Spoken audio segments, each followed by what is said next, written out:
Hey all, welcome back to the Fire and Water Cooking Podcast. I'm your host Darren, and today we got a couple great guests, Mr. Paul Arguin and Christopher Taylor.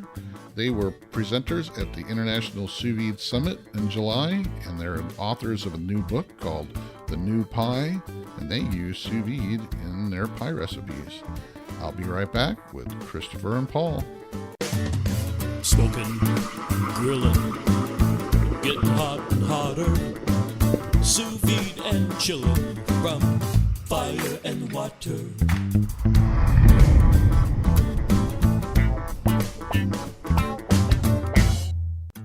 Hey all, before we get on to the show, I want to talk to you for a second about Instacart.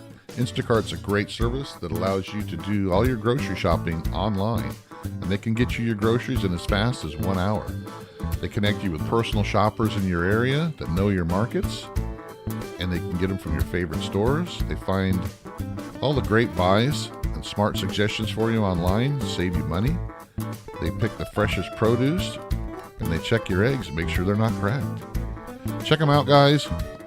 Instacart is offering free delivery on your first order of over $35 in the link below. Check them out, and now on to the show.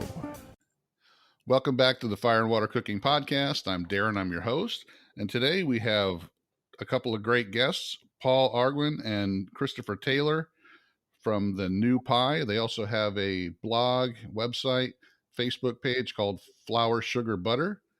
Welcome, Chris and Paul. Hello, Darren. Thanks for having us on. Thank you. Why don't you go ahead and introduce yourselves? Tell us where you guys are from, what you do for a living, and Yeah, so Paul and I live in Atlanta, Georgia. We like to call ourselves home baking enthusiasts. We bake as a hobby, and then, we started entering baking competitions over a period of about a decade, and that has now morphed into our first book that just came out in March 2019 called The New Pie, Modern Techniques for the Classic American Dessert. Yeah. So as Chris mentioned, we're home baking enthusiasts. We're not trained pastry chefs. We've learned everything we know about baking from our extensive cookbook library. So we've both been collecting cookbooks most of our lives, and we've got quite a collection now. And we read them like you would a textbook. So that's basically how we've gotten all of our basic knowledge and training. We go back to them all the time as reference materials, and from that, along with all of the the experience we've had during the competitive baking, that's how we've sort of amassed our knowledge base. well, both of you guys are scientists to begin with, right? So you're both trained scientists. You both work for the CDC. So I think that has a lot to do with it, because there's a lot of science in baking. And that's one of the reasons why I don't like to do baking. I like to cook otherwise, but when it comes to baking, it tends to be a little bit more rigorous for me. So let's talk about your scientific background a little bit. Sure. Yeah. So I'm a physician. After I did my undergraduate studies, actually in zoology, I went to medical school at Georgetown University. Went on to do my residency in internal medicine. I did a specialization, a fellowship in infectious diseases, and I've just continued to specialize after that. In fact, for most of my career at the Centers for Disease Control, I was focused only on two infectious diseases, mostly rabies and malaria. And in fact, just this past spring, right around when the book came out, I hit my 22-year mark at CDC. So I was eligible for my military retirement. So I'm actually no longer employed at CDC. And I have a PhD from the University of Pittsburgh in epidemiology, which is a study of epidemics and disease trends in populations. And my focus is on older adult health, with a focus on Alzheimer's disease and other forms of cognitive decline. So how did those scientific backgrounds help you with the baking? Well, I'm going to pick up on something that you said, that being that baking is such a science that you find that intimidating sometimes. I'm going to say that you really shouldn't. Basically, when people say baking is a science, all that means is that your actions have consequences. And that's the same like in the regular cooking that you do in your day-to-day life. So just what I mean by that is that if let's say you decide, I'm going to throw a handful of salt into this beef stew I'm making, you have to know that that's going to have a huge impact on the saltiness of your stew. It really is the same thing in baking.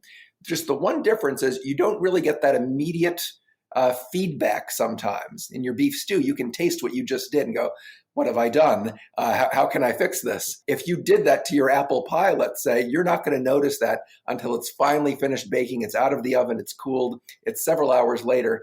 And there's really no way to fix it at that point. Yeah, I get where you're coming from, because you can mess up big time just in regular cooking. I'm talking where I used to try to attempt to make, homemade bread and, stuff with yeast that is involved, and, different temperatures and cakes, where a cake can fall if it's a certain humidity in the room. I mean, that's where I think baking gets kind of intimidating to a lot of us, we're comfortable in the kitchen until a point where it gets to, pastries and cakes and breads and stuff like that, where it can be a little bit more, you can kind of switch a recipe up. If you over salted it, you can kind of fix it, like you said, immediately. But when it's, bread or something, it'll fall in the oven and you got to throw it out. There's no saving it. Right. But then I guess my wearing my scientist hat, if let's say that happened to me, if I was baking a bread and it fell in the oven, I'm going to ask why. And I'm going to sort of go back and look at my steps,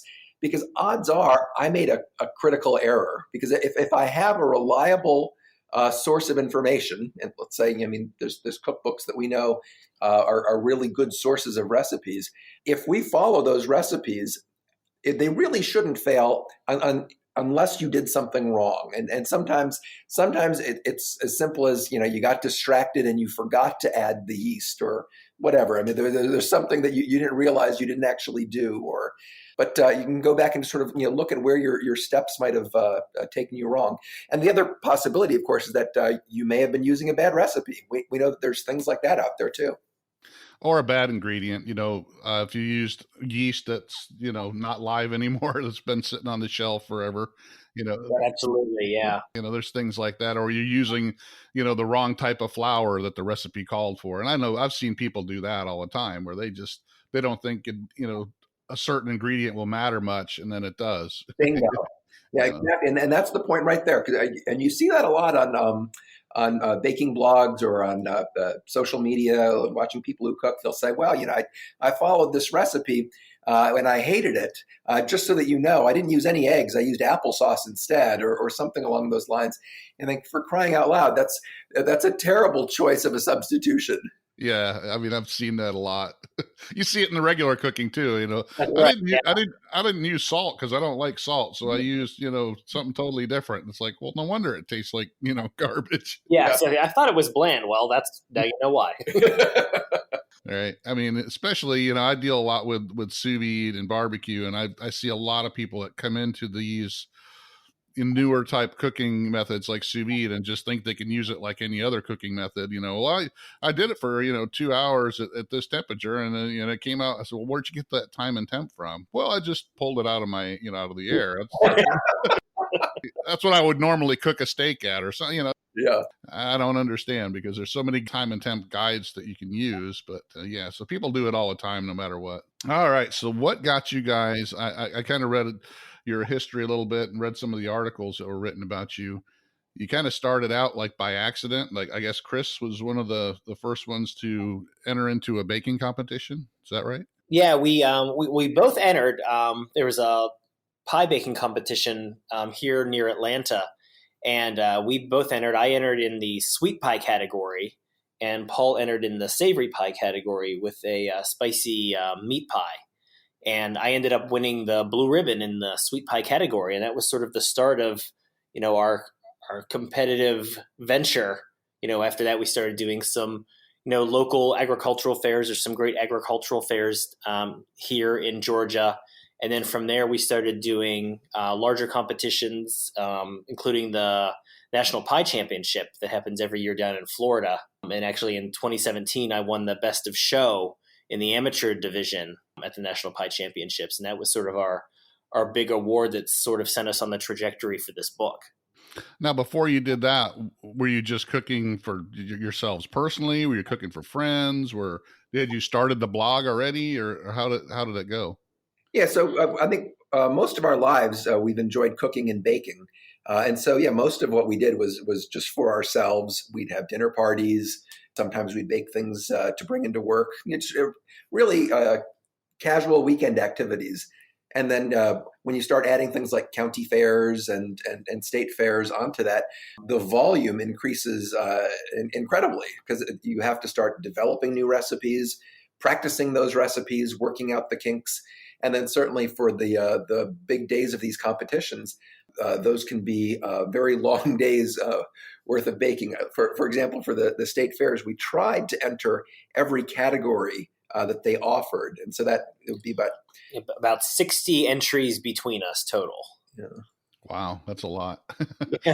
So again, our scientific backgrounds came in handy there because that takes a lot of planning and logistics. So we would work out these timetables and spreadsheets to make sure we can track our ingredients, and so it's this gigantic enterprise to make sure you can get everything done on time, sort of as late as possible, so that they're at their peak in time for judging. That's yeah, pretty strong. Now, did you guys ever like sell them at a farmer's market or set up booths or anything like that to just sell them, or was it always competition? It started off as competition, and then we actually put in a licensed commercial kitchen in our home. The way our home's configured, we were able to put in a licensed commercial kitchen, with the triple sink and everything. And so it's licensed like a bakery, but without a retail storefront. But by the time all the construction was done and we got our permits, we had gotten the book contract. And so we haven't really taken many orders. We do occasionally when we have time, but it's really sort of turned into our home base for testing our recipes for the book. So is it mostly you just do for friends and family or people that, that or like that you cook for right now? You don't really sell anything or? Not really selling too much right now. And in fact, a lot of our test output then it also gets shared because we certainly can't eat it all ourselves. Yeah. So anytime we're developing something new, we would usually either bring it into our offices, share it with friends. We'll put out a call sometimes on something like Facebook saying, we have an excess of pies right now. If anyone wants to stop by, you're welcome. Things like that. Yeah, that's one of the things I've always considered. I used to work in the restaurant industry when I was younger, and I've always loved to cook. And every once in a while, I'll get maybe I should start a restaurant. And I remember how it was. Like it's much easier to do a podcast or a blog or YouTube channel where I'm not having to worry about overhead and this, that, and cooking just enough food to sell out for the day and worried about waste and all that. Right. Yeah. There's a lot that goes into trying to sell product instead of talking about product for sure. So I still get the urge every once in a while. People will ask me, well, you should sell, there's so much more labor intensive and so much more you have to do when you start actually selling the stuff that you can tell people how to do and probably, do a better job at it. That's right. You just can't go out onto your porch and put up a shingle and say, hey, I'm going to be selling my wares. Yeah. I mean, you can, I guess in Florida, you can do like baked goods, you can do up to a certain extent, up to a certain amount. But when you get into like meat and stuff like that, you can't do it. You gotta get a commercial kitchen and stuff. You could actually do a limited here in Florida without a commercial kitchen as far as baked goods and stuff go. But once you start having selling a lot more stuff, I think it's $15,000 a year is like the max. Then you got to go to the whole commercial kitchen and all kinds of licensing and everything else, and then you got to try to hook up with somebody that can back you if you don't have your own commercial kitchen, which all that expense adds up in time, and like I said, it gets to be such a pain. And then if you don't sell out, you got wasted product that you can't do anything with. So exactly. Here in Georgia, we have the cottage food law for baking too, but we found it limiting because I think for almost every state, the foods for baked goods that you're allowed to sell are limited to those that are that don't have to be refrigerated. So no egg-based buttercreams, no custards, no cheesecakes, no pumpkin pies, no cream Yeah. pies. Yeah. Even like muffins with cheese in them, you can't use. Exactly. So, Yeah. So yeah, it's very limited. I ran into somebody a couple weeks ago that was selling at a farmer's market, and we kind of had that discussion, and they're still kind of just doing it part time, and they're the same way. They're like, we just do this for fun because there's no way we could make money at it the way we're doing it right now. Right. Yeah. So let's get back into the contest. So you did that one contest. What did you place, Paul? We talked about Chris getting the blue ribbon. What did you place? I got nothing. Yeah, so, for that very first contest. Yeah, so there were only 2 prizes. They had just the 2 categories: sweet and savory pies. And so I guess it was a good lesson in sort of really understanding the contest to know how to do well at it.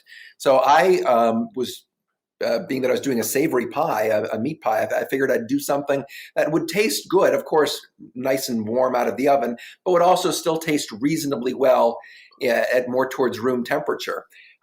Interestingly, most of the folks that were in town where that contest was happening showed up. They made sort of not traditional pies in pie plates, but like a shepherd's pie in a chafing dish that they could put some sterno underneath. So it was like, aha, wow, okay, so this is a broader definition of pie than I realized, and they all served their pies piping hot. So at least that's how I sort of justify it in my head. But I think it was still a pretty tasty pie, if I say so myself. Well, and all those contests are learning opportunities as well. I mean, I know a lot of guys that were in the barbecue competitions, and they're all kind of similar. These competitions, you're cooking or you're baking for the one bite that judge gets. And, a lot of the barbecue guys, they don't cook the same for that competition that they do at home or for catering jobs or restaurant cooks. I mean, because they do a totally, over the top, try to get that judge to remember their, entry. So they do a lot of, doctoring of the meat or, adding different, seasonings and honey and this and that, than they ever would, just cooking it for their family or at some event at home. So, but just, those things you learn that you're just cooking for that one bite, and it's got to be perfect, the right temperature, the right, mouth feel and all that, because they're tasting so many different other competitors' stuff right in front, right after that. So Absolutely. So it sounds like, that kind of got you on the bug though. And you started, pretty much entering any of the baking competitions that you could. You guys travel all around doing that, or?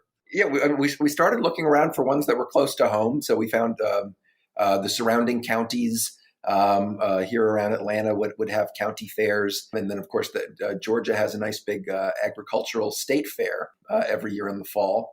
And so, after trying out some of these smaller fairs and again, having some success at them, because I think as I said, we really do like baking. And so coming up to these contests, it was really a good excuse to, let's work on the cornbread and practice that several times. Try and do some new and fun things with cornbread or biscuits or yeast breads, all the different categories that they would have in these contests.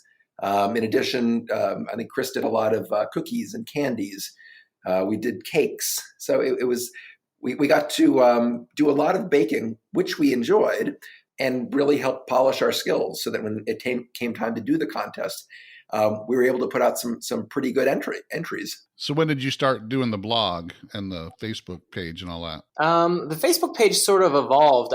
I had always posted before I did, so much pie, I had done cookie decorating. And so I'd always posted, pictures of those things. And at some point I just sort of split it off. And then, when we make anything at home, I'll post a picture of it at Flour Sugar Butter. So we have the Facebook page and the Instagram account.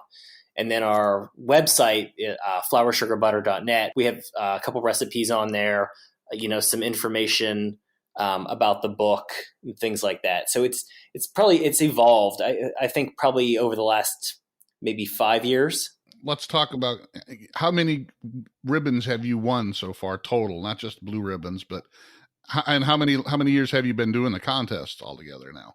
So we've been doing the contest for 8 years, I believe. And we have, between us combined, we have over 600 awards now. Wow. That's amazing. That's dedication. So how many of those do you do, let's say, a month? It's really seasonal. And so most of the agricultural fairs, because of how they've, sort of what they support, are in the fall. Because that's usually when the time when animals are ready to show, when crops are ready to be picked, that are often included as part of the shows. So those are usually in the fall, usually September, October. And then the National Pie Championship is usually in early spring, usually April or early May. Yeah. And then other little small things might pop up during the year. So do you also go to like the Florida State Fair and just like you pick and choose which contests you do? Or no, for the most part, we stay within Georgia. Most of the other state fairs have a state residency requirement. Yeah, there's some residency requirements, and it's the same way with some counties too. There are some counties either very far north of Georgia or far south of Georgia, and you have to be either in that county or a neighboring county to be eligible. So you don't even trek up into Tennessee or anything like that, huh? No, that would be illegal. Well, that's good to know. I've never participated in any of those competitions, and especially at the state fair level or anything. So a lot of my audience hasn't either. I mean, it's just, I know people that get in like with the competition barbecue. That is their hobby, and they spend a lot of time in it instead of, playing tennis or, other sporting events. That's what they do as their way to chill out or, forget about life for a while kind of thing. They go and do that kind of stuff. So, and it sounds like that's what you guys do as well, right? Oh, absolutely. I think we spend a lot of our free time thinking about baking. In fact, doing something as simple as just going out and doing errands on the weekend. We'll be out grocery shopping or walking through some random store, and we'll get ideas. You find inspiration for new flavors and I guess new combinations of flavors all over the place. I think sometimes we'll be out at dinner. I think we've done this several times. You sit down at dinner and the waiter comes over and says, would you like to have a drink from the bar? And you look at their cocktail menu, and there's something unusual that you've never even heard of before. You'll ask, what are the flavors in this Italian liqueur that you've never heard of? And he tells you what it is, and you think, my goodness, that would make a great pie. And so we'll make little notes of that and start figuring out, is that going to be a custard? Is that going to be a whatever? And we start building new flavors and ideas. Yeah, that when you start doing that, I mean, I do the same thing with cooking, and I'll watch. That's why I like to watch the Food Channel and stuff, because I see somebody make a certain recipe, and I'll go, I can probably tweak that and make it this or that, change this a little here and there. And I think most people who love to cook do that. They don't just. And that's kind of why I don't like baking, because baking, you really got to hold to a recipe a lot of times. It's kind of hard to tweak. You can tweak, flavors here and there, but as far as the rest of it, you can't. So, yeah, you have to be really intimately familiar with how a baking recipe's science works before you can really get in there and tweak it, to something completely different. Now, have you guys ever been approached or thought about doing any of these, TV shows like the baking challenges and all that are going on? I did the first season of Spring Baking Championship on Food Network. And how was that? It was fine. I mean, it was actually several years ago, and the show's still on. But it was, it was fine. It was. I don't necessarily feel that I would, want to do something like that again. I like what we do with, doing the recipe development here at home and, writing the book. It's just it's a more relaxed atmosphere. Whereas the fast, high paced feeling of the television studio is just, I don't need any more stress in my life. Yeah. I watched, like Chopped and all those, and I just can't imagine being under that much pressure to try to come up with something or even a recipe that I'm familiar with in that type of situation, because even if you're comfortable with whatever you're making, you're still got the pressure of, oh, all these people are going to be watching this, and hopefully I look okay, and I'm not coming off as being an idiot or something. I mean, just all that pressure you have besides the pressure of the show itself, so. Yeah, and I think and I think this happens to a lot of people. You sort of have your best thoughts when your mind, simmers on an idea for a little bit, and you'll sort of wake up in the morning and go, oh, now I know what I want to do, or now I have a good idea on how to fix this problem I have with something that's not turning out. And so you don't have that advantage in such a fast-paced environment. Right. Yeah, exactly. I understand. Exactly. I have to add, I think a lot of times the premise of some of the challenges that they show on those contests are actually impossible. So they might throw at you, make the best, I don't know, pick something, ribs you possibly can in 30 minutes. And you think, well, I can't make my best ribs in 30 minutes. I can make you something in 30 minutes probably, but it certainly won't be my best. And so then to be judged and say, wow, these are so tough and chewy, or we'll say, well, of course they are, because I made them in 30 minutes. Yeah. Or like with Chop, where they just throw a basket of, ingredients that don't even go together. And you got to try to put something edible together that they're going to like. And you're going up against 4 other people, and you're all doing the same thing. So. Yeah, with using pie dough as an example, I mean, when we make pie dough, it certainly doesn't take that long to combine the ingredients. But one of the essential steps is that the dough has to rest. And so we wrap it up in plastic, park it in the refrigerator, and we say at least several hours. We like to do it the day before. So I think whenever we make pie, we always make our dough the day before. So if I was given that challenge, make your best pie and even give me 3 hours, I'd say, no, I can't do it. I need a time machine so I could go back and make my pie dough yesterday, and now maybe I could make my best pie. Yeah. Right. Well, all right. Well, we're going to go ahead and take a little break right now, and then we'll be back and we'll talk a little bit more with Paul and Chris. All right. I'll be right back. Hey, all, I want to welcome again Inkbird as our sponsor for the Fire and Water Cooking Podcast. Inkbird has more than just barbecue thermometers and instant read thermometers that I've talked about before. Inkbird just came out with a Wi-Fi sous vide circulator that I've been using for a few weeks now that works pretty good. It has over 1,000 watts of power. Has an app that has many times and temps for meats and vegetables. Also has onboard times and temps for meats and vegetables. Runs really quiet. Fits most regular sous vide containers that are the size of the Innovas. So check it out. Look below. There's a link with a code for 30% off of the Amazon price that makes it under $60 right now. So check out the Inkbird Wi-Fi sous vide circulator in the description below. Back to our program. All right, we're back with Paul and Chris. They have the new book called The New Pie, and their website is Flour, Sugar, Butter.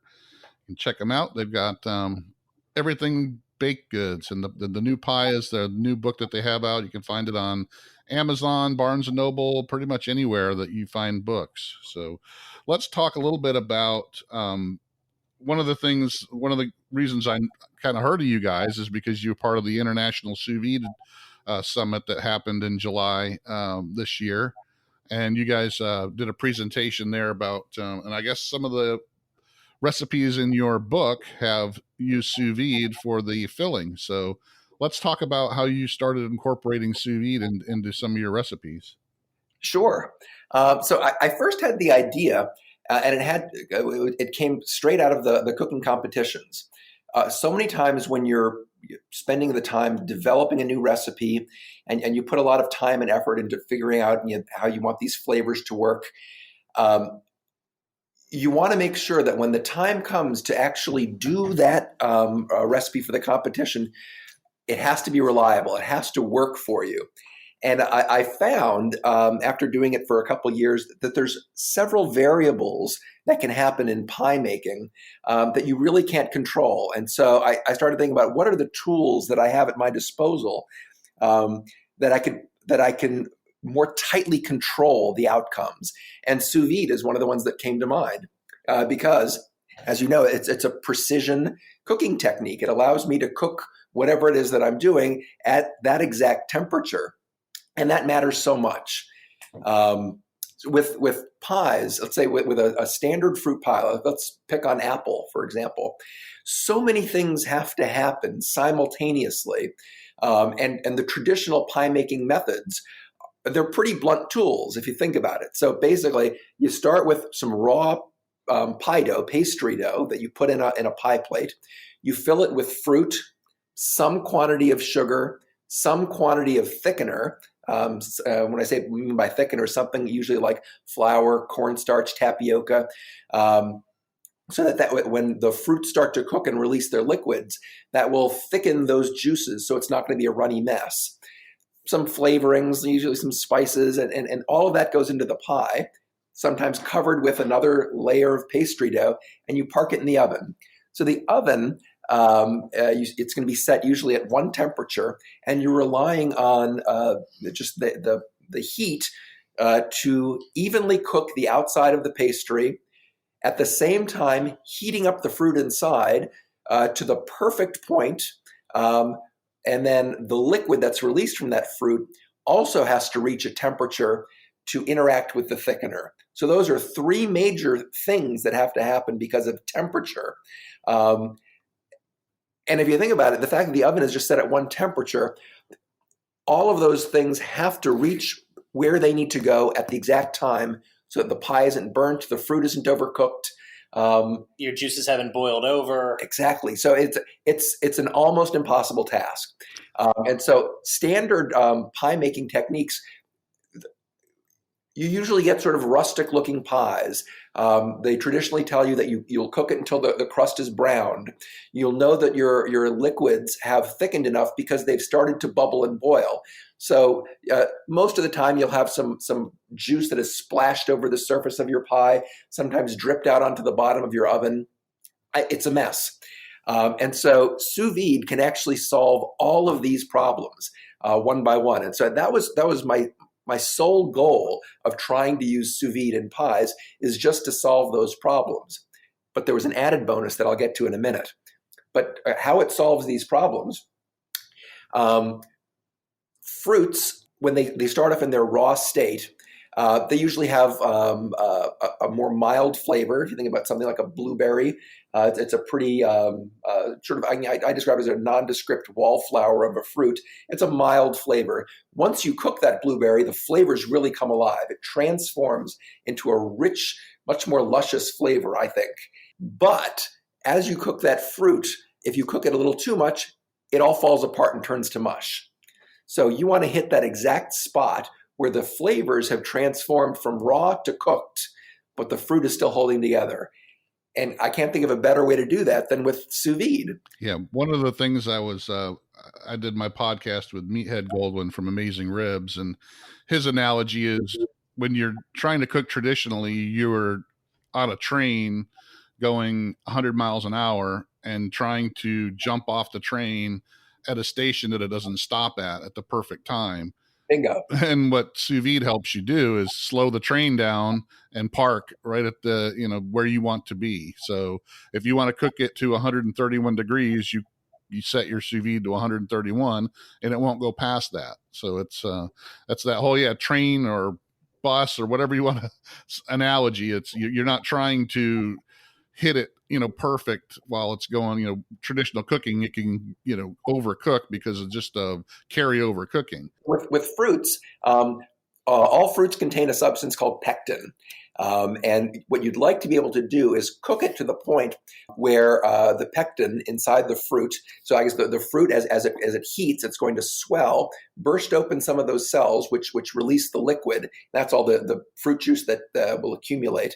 But then the pectin that's in the fruit, when it reaches a certain temperature, it'll start to form these little cross linkages so that it forms its own internal gel structure. And so that's the temperature that you want to aim for to cook that fruit. And it turns out that magic number is about 150 degrees for standard pie fruits that contain pectin. So the other nice thing about sous vide is those liquids that get released. Normally that happens inside the pie. So if I happen to get some particularly juicy apples, maybe my fruit pie is going to end up being too wet and soupy because I didn't know how much liquid was going to be released from those apples once they cooked. On the other hand, they may have been kind of dry or not so juicy apples. And so now when I guessed at how much thickener to add, I'm going to have this thick, gloppy, pasty apple pie because I didn't know what my apples were going to do once they cooked. But with sous vide, I put all my apples and my sugar and my spices inside the bag, drop it into the water. Once they've finished cooking to that perfect temperature, I can measure. And that's exactly what I do. I usually cut a small hole in the bag and I decant off all the liquid that's inside that bag, leaving all the solid fruits still in the bag. And I put it right into a measuring cup. And I know that I got 3/4 of a cup of juice or a cup and a half of juice or whatever it actually was. And now I don't have to guess anymore at how much thickener I need to add. I can add the perfect amount of thickener so that I can, then I fold that back into my fruits. And so now it's a perfectly thickened. It's not too soupy. It's not too pasty. It's exactly how I want it. Now, so when you use the sous vide method for your fruit and all that, do you cook the shell separately or the crust, or do you still put it all in there and then cook it all together? I use different methods for different pies. And in fact, throughout the book, you'll notice, so we have some sous vide recipes, some non-sous vide recipes, some double crust pies. And what I mean by that is that's one where all the contents are going to go into raw pie dough, both top and bottom, and it bakes that way. And then other ones are called blind baked. That's where you pre-bake the bottom crust. You can then fill it, sometimes even add a topping, like let's say a crumb topping. But I'd mentioned to you that there was sort of this added bonus feature of using sous vide. And this is something that I learned after I started doing the sous vide. I didn't even realize I was going to get this bonus. Pectin that I mentioned before that starts to set at 150 degrees, turns out that is a heat-stable gel when it forms. So what that means is once you take the fruit out of the water bath, it immediately starts to cool down a little bit.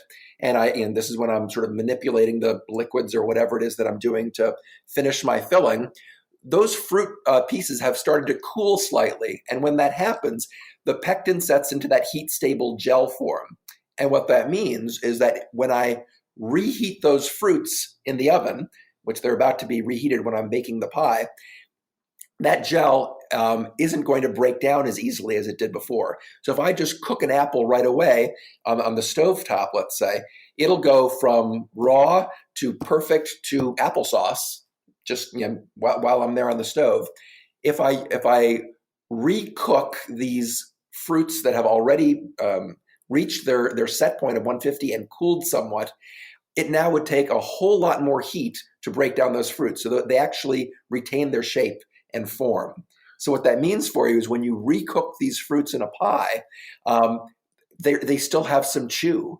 The most magical one is the blueberries. So blueberries that sort of fall apart so easily when you're cooking them, in the end, you still have all perfect little spheres of blueberry inside your pie that when you bite into it has a nice chew of a fruit, but that rich taste of a cooked blueberry. Well, and then I do a lot of this when I make chicken, sous vide and put it on the smoker afterwards. And people don't understand it. I'll cook it, a spatchcock, whole chicken, sous vide for 148 degrees for 4 hours. And then I'll take it out and add a little bit more seasoning and then put it on a smoker that's at 275 or hotter, 350 even. And it takes it a lot longer to go from that 148 that it stopped cooking at any hotter. It'll sit there at 148 for a good 45 minutes to an hour before the internal temperature of that chicken starts rising again. And so it gives that time for the skin to get crisp and get some smoke to it. And so it doesn't really go over, if at all, the sous vide cooking time. And it's, people always, I'll put up on my Facebook group, here's how I did this. And they're like, well, your chicken had to get overcooked. It had to go up to, 300 degrees internal. It's like, no, it just sat there. And I sit there, I'll put an internal temperature and I'll, show it. Look, it's been in there for 45 minutes and the internal temp is still 148. So that has to do with wasn't that the water vapor that's evaporating off the surface of your meat? Yeah, I think it's evaporative cooling, but I think it's there's got to be something more to it as well. evaporative cooling is what the stall is when you cook a pork butt or a brisket for a long period of time. But I think that has a lot to do with it as well. So. Yeah, but I mean, I've really been blown away. So it not only makes it more reliable, and which was my original goal. So I wanted to make sure that my pies didn't fail on me when I needed them most. But I think it actually ends up making better pies. The quality of the contents of the pie are so much better, and we do it with so many different fruits. We make apple, plum, cranberry, the blueberry. We do a lemon pie, sous vide. It's been a real boon to the way we make fruit pies. Now, have you started using it with any custards or anything like that? Because I know you can make custards and creme brulee and stuff with sous vide. Yeah, we've started playing around with that. It's a little trickier with pie. Like with a creme brulee, a lot of times people will do that in mason jars. Because if you think about it, when an egg reaches its setting temperature, it's going to retain its shape. So that's an irreversible gel when it forms. And so you can gently bring it up to that temperature where it forms its gel in a mason jar. If you're doing that in a bag, if you bring it all the way up to, let's say, 160 degrees or something like that, where it's going to set, I now have a custard shaped like a bag, not shaped like a pie. And so we've played around with some things because I guess eggs start to reach their gelling point at around 130 degrees, and they're fully set, certainly by 165. And so you have a little bit of a range there where you can get them really close to their setting point or even starting to set, but it's still liquid and pourable. And so we've done that with a pumpkin pie so far. So where you bring it up where it's still liquid and moving, and you can pour it right into a hot pie shell and let it set. And doing that will help you because if you are trying to cook a pumpkin pie traditionally, sometimes if you overcook it, you'll end up with, the edges near the crust, they're a little drier and crumbly, and the center is perfectly done.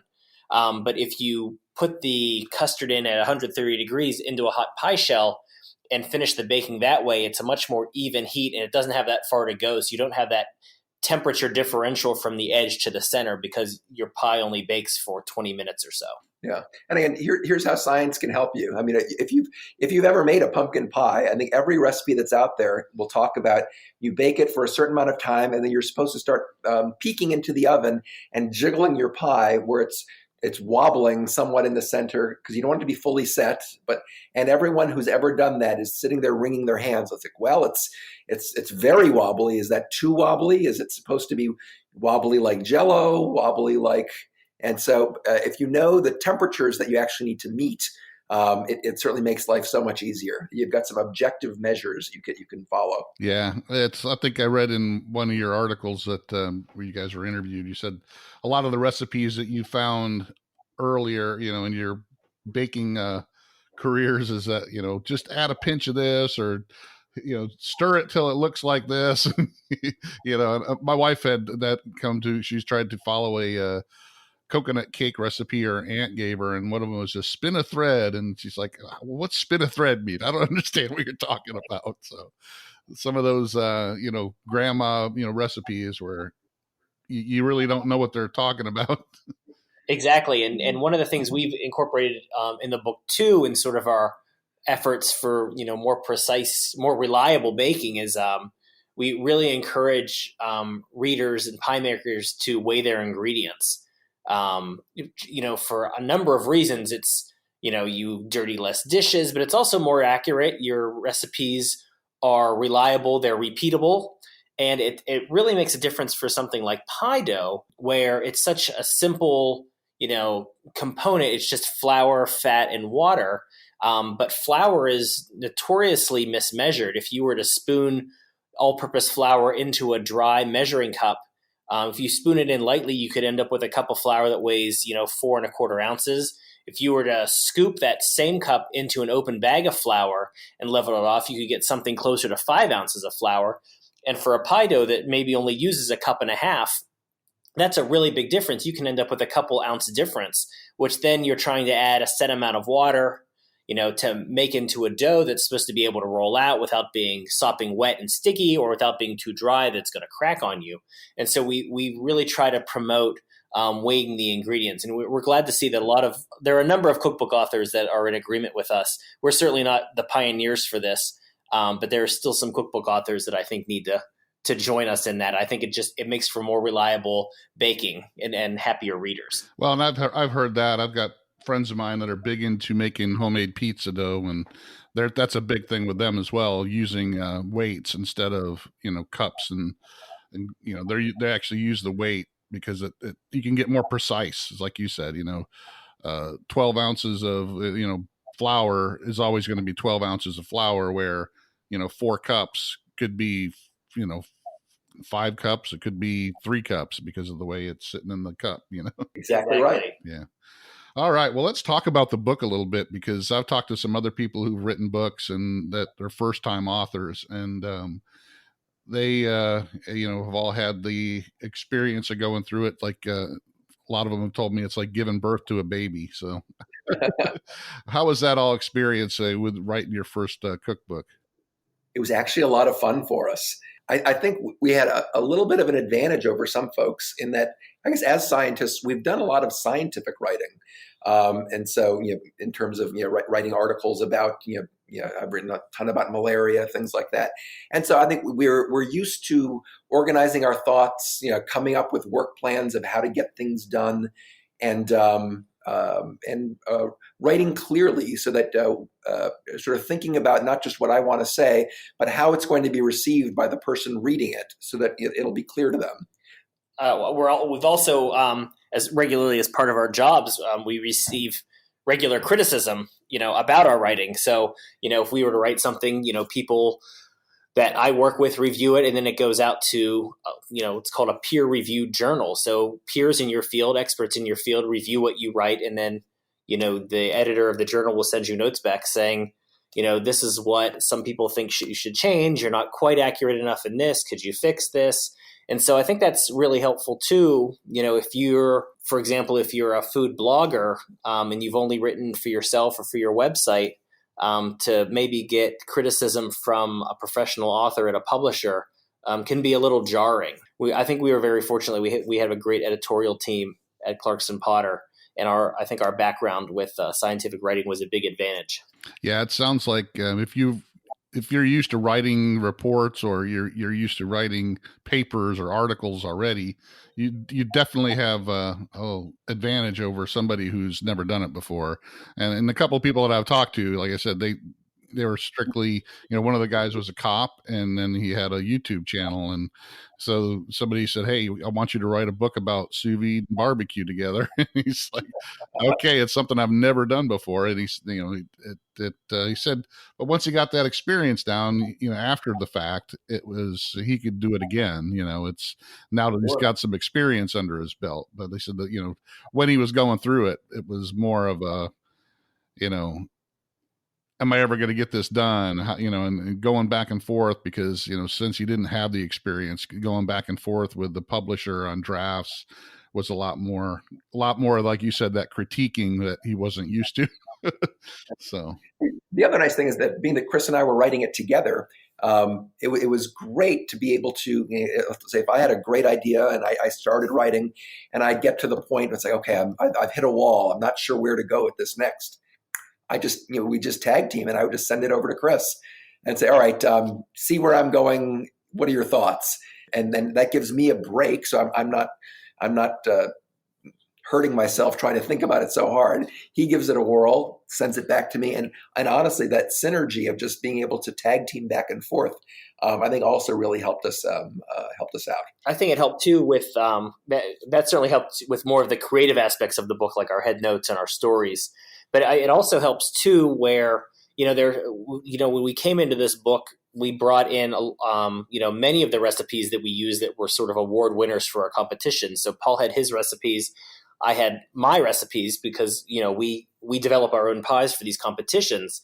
And so it was helpful too, where if I had a recipe, I would share it with Paul, and Paul was able to review it and say, oh, I see what you're saying here about, when it boils, but with that not being a pie that Paul has made, he'll have questions. And so that's helpful for me because I can go, oh, I see, I have to make this more clear. This should be what it looks like when you're doing that, or this should be what it smells like, or this should be how long you do it. So when you look at some of the recipes in the book, some of the steps might seem long, but it's not because it's a lot of work. We tried to give a lot of clues as to, what something should look like, what something should smell like, if, what temperature it should reach, to really help people, especially people who aren't familiar with some of these.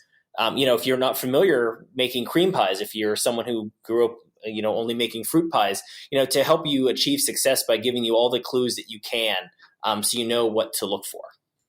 Yeah, that's great. So let's talk about some pies. So I'm going to release this probably beginning in November, and that's going to be around Thanksgiving time when everybody's looking for different pie recipes.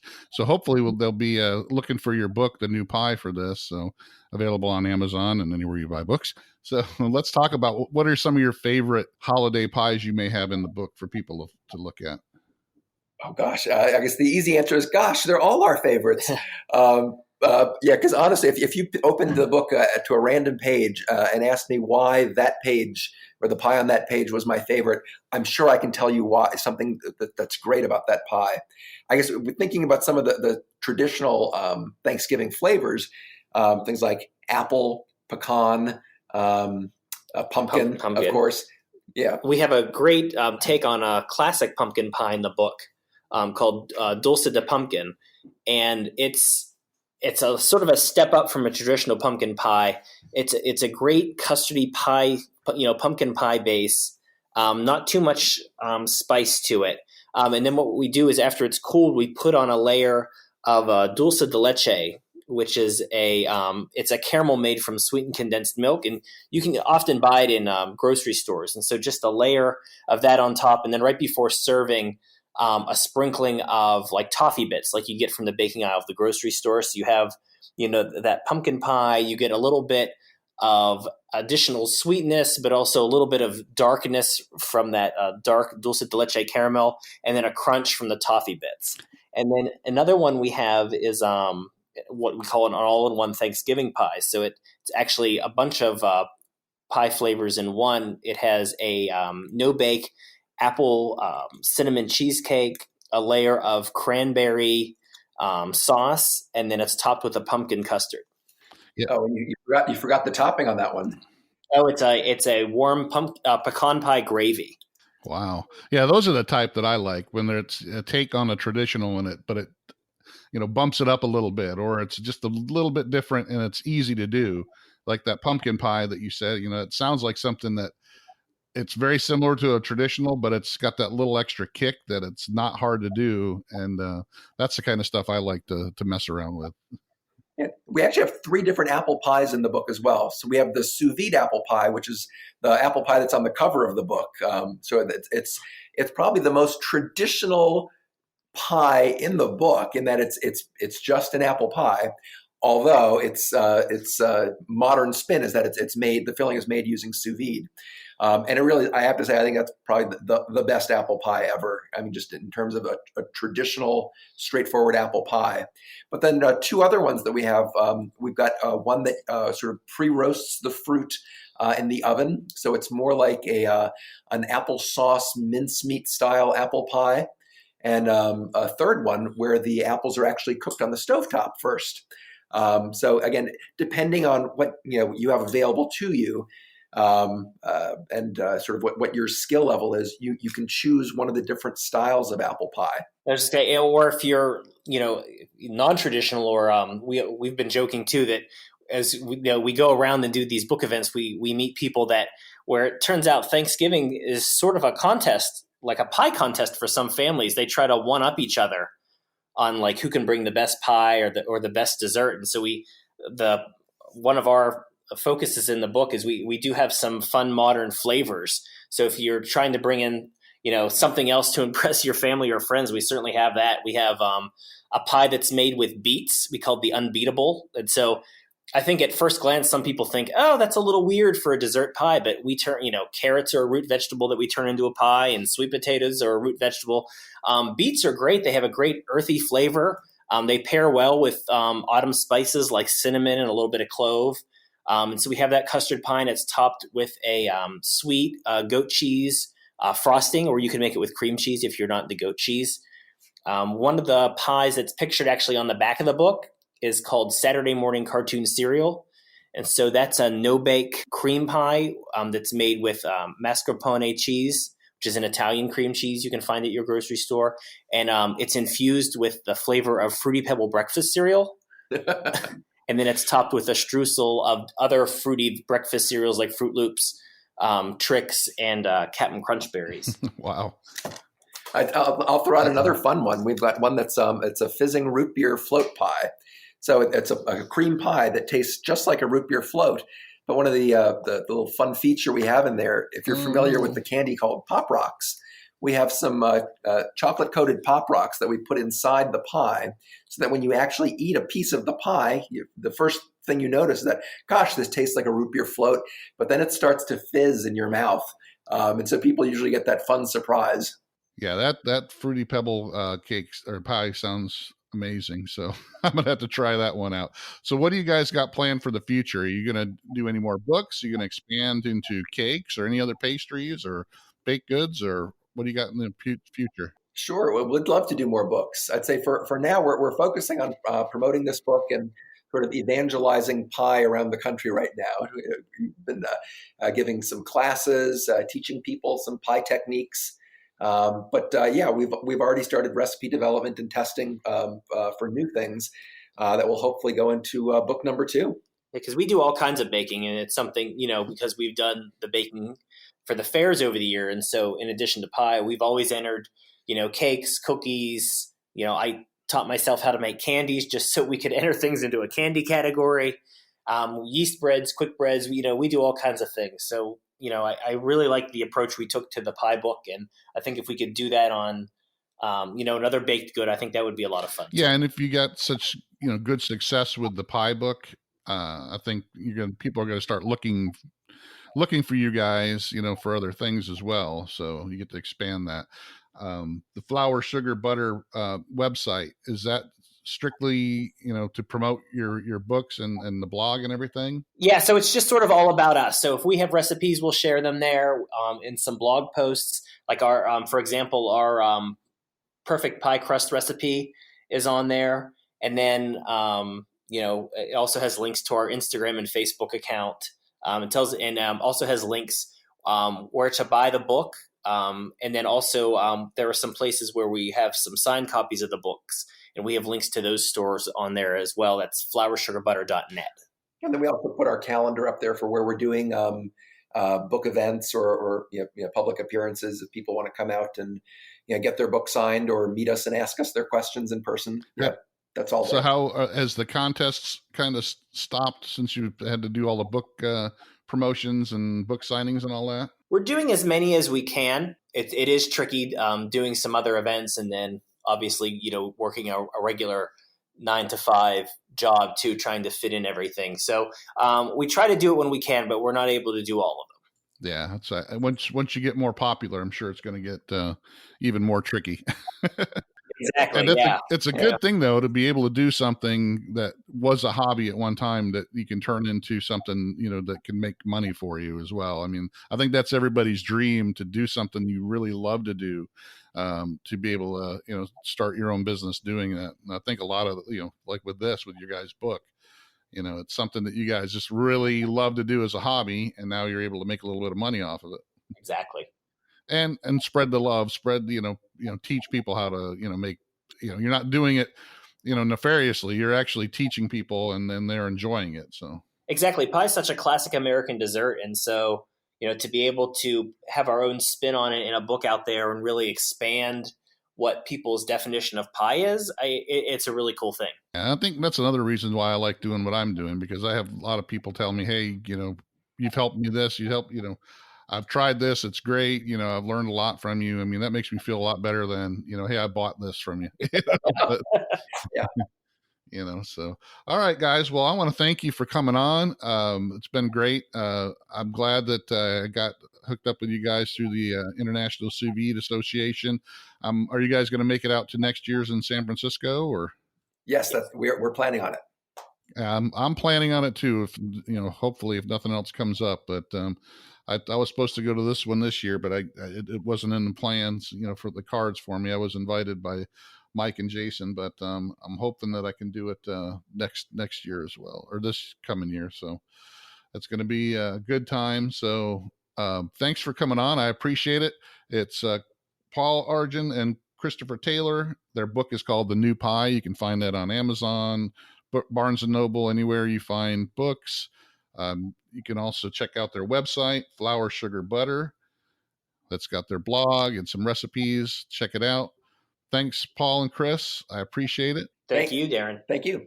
All righty, and we'll see you again sometime soon, and hopefully I'll see you out at the International Sous Vide Association's Summit next year. Sounds good. We'll see you there.